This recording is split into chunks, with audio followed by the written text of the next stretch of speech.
Нариман Түлеев Бишкек шаарынын мэри болуп турганда Бишкектин майлуу сүттүү жерлеринен өзүнүн жакын адамдарына бекер жер бөлүп алгандыгы тууралуу иликтөөбүздү чыгарган элек. Түлеев өзү ал жерлер мугалимдерге берилгендигин айтты. Биз ошол тырмакчанын ичиндеги мугалимдер ким экендигин айтып беребиз.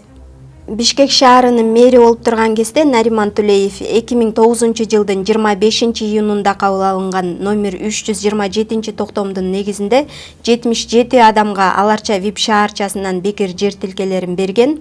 Ошол эле учурда Бишкек шаардык мэриясы жер тилкесине кезекке туруп күтүп отурган 6485 жаранга жер тилкеси калбай калды деген жоопту берип келишет. Нариман Түлеев болсо бул жерлер президент Курманбек Бакиевдин резолюциясы менен Кыргыз-Орус Славян университетинин мугалимдерге берилгендигин айтат. Бекер жер алган 77 адамдын ичинен 8 гана мугалимдер болбосо, көбү сот, прокурор, тергөөчү, айрымдары депутат, алардын ичинде Нариман Түлеевдин жакын адамдары жана жер бөлүштүрүүчү комиссия мүчөлөрү жана алардын жакындары дагы бар. Чүй дегенде эле жер алгандардын тизмесинен Эрнист Жапаровду жолуктурууга болот. Эрнист Жапаров Ак жол коопсуздандыруу ачык акционердик коомунун директорлор кеңешинде иштеген. Нариман Түлеевге кылмыш иши козголгондо конфискацияланган мүлктөрдүн тизмесинде дал ушул Ак жол компаниясын дагы жолуктурууга болот.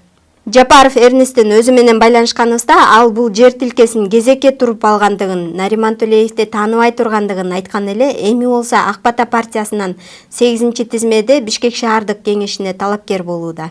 Эрнист Жапаров 2011-жылдын 8-февралында Көлбаев Урматбек Каныбековичка таандык делген 3-чү жер тилкеси менен Сагынбаев Урматбек Ниязбековичка таандык делген 1-чи жер тилкесин сатып алып, жалпысынан 3 жер тилкесине ээ болуп калып жатат. Жапаров Эрнист 3 жер тилкесин 2011-жылдын 21-сентябрында Ташполотова Айсель Нарымбековна аттуу жаранга саткан. Ташполотова Айсель Нарымбековна Бишкек шаарынын мурунку мэри Нариман Түлеев Ташполотовичтин бир тууганы, Түлеев Нарымбек Ташполотовичтин кызы.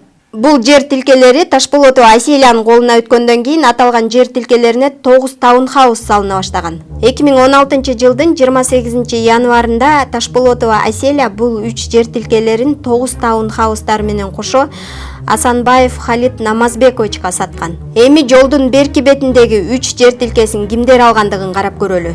Дүйшөнов Канат Сагындыкович номер 23 жер тилкесин, Алтымышев Марс Мельсович номер 24 жер тилкесин, Турдакунов Мурадил номер 25 жер тилкесин алган. 2010-жылдын 10 декабрында Дүйшөнов Канат Сагындыкович номер 24 номер 25 жер тилкелерин сатып алып, 3 жер тилкесине ээ болуп калган. Канатбек Дүйшөнов деген жаран Нариман Түлеевдин Доскредо банкынын 6,73% акцияларынын ээси. Канатбек Дүйшөнов 3 жер тилкесин бириктирип, мамлекеттик каттоо кызматынан 1 жер тилкеси кылып каттатып алган. 2013-жылы бул жер тилкелерине чоң хан сарай салынып баштаган. Кошуналардын айтымында Нариман Түлеев бул үйдү атасына салып баштаган. 2013-жылдын декабрь айында анын атасы Ташполот Түлеев каза болуп калгандан кийин башка жаранга сатып жиберген.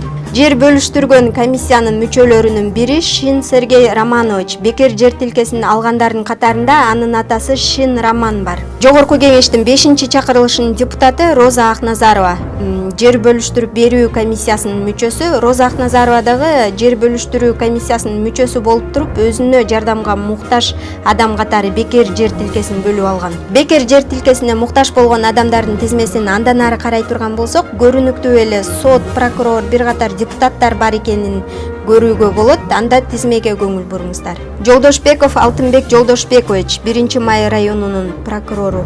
Калмурзаев Абдибакыт Алыбаевич бир катар чоң кызматтарда прокурор болуп иштеген. Абдрахманова Гүлимжан Үсеналиевна Бишкек шаардык сотунун экс-судьясы. Ачкыналиева Калыйса Жумашалиевна Бишкек шаарынын райондор аралык экономикалык сотунун экс-төрагасы. Кубанбек Киргизбаев Кыргыз Республикасынын жогорку сотунун конституциялык палатасынын экс-судьясы. Жаналиев Бекболот Болотбекович Октябрь районунун судьясы. Сыдыков Аскат Бишкек шаарынын Свердлов райондук сотунун төрагасы болчу. Өскөнбаев Азат Кубанычбекович, Чүй облусунун экс-прокурору. Белунскас Александр, милициянын полковниги. Жер алгандардын тизмесинен бир катар компаниялардын жетекчилерин да кезиктирүүгө болот. Центр реабилитация Батия коомдук бирикмесинин негиздөөчүлөрүнүн бири Байчакова Нурилия Данышбековна. Галерея парк жоопкерчилиги чектелген коомунун негиздөөчүсү Жамгырчиева Абаткан Карыповна. Кара жээк чаек коомдук фондунун директору Жеңишбек Абдраимов. Кыргызстандын улуттар электр тармагы ачык акционердик коомунун башкы директорунун орун басары Абдылдабеков Нурбек Абдылдабекович. Луна Орел Менпауэр жоопкерчилиги чектелген коомунун негиздөөчүсү Атагузиев Жоомарт Мамжакыпович. Аудит жоопкерчилиги чектелген коомунун негиздөөчүсү Иманкулова Мунара Сааданбековна. ШПТ-1 жоопкерчилиги чектелген коомунун директору Жакыпбаев Бердибек Турдахунович. Спектр плюс жоопкерчилиги чектелген коомунун негиздөөчүсү Көлбаев Урматбек Каныбекович. Кенч ММК жоопкерчилиги чектелген коомунун негиздөөчүсү Мурадил Турдакунов. Ошондой эле бекер жер тилкесин алган адамдардын тизмесинен Кыргыз СССРнин эмгек сиңирген архитектору Кутатиладзе Геннадий Платоновичти Бишкек шаардык мэриясынын жерди пайдалануу жана курулуш дирекциясынын чыгыш зоналарынын көзөмөлдөө бөлүмүнүн ошол кездеги баш кайдиси Сүйүндүков Улан Болотбековичти дагы кездештирүүгө болот. Жогорку кеңешке Ак Жол фракциясынан депутат болуп барган Орзубек Назаровду, Жогорку кеңештин азыркы чакырылышына Кыргызстан фракциясынан депутат Айдаров Салайдин мырзаны дагы ушул тизмеден жолуктурууга болот. Нариман Түлеевге суроолорубузду бир канча жолу бергенге аракет кылып көрдүк, бирок андан эч кандай майнап чыккан жок. Нариман Түлеев мугалимдеринин атына жамынып алып, сот, прокурор, тергөөчү, депутат жана өзүнүн жакындарына жер тилкелерин бергенине күбө болдуңуздар. Сиздер менен мен Кымбат Турдубекова жана Политклиника медиасынын командасы болду.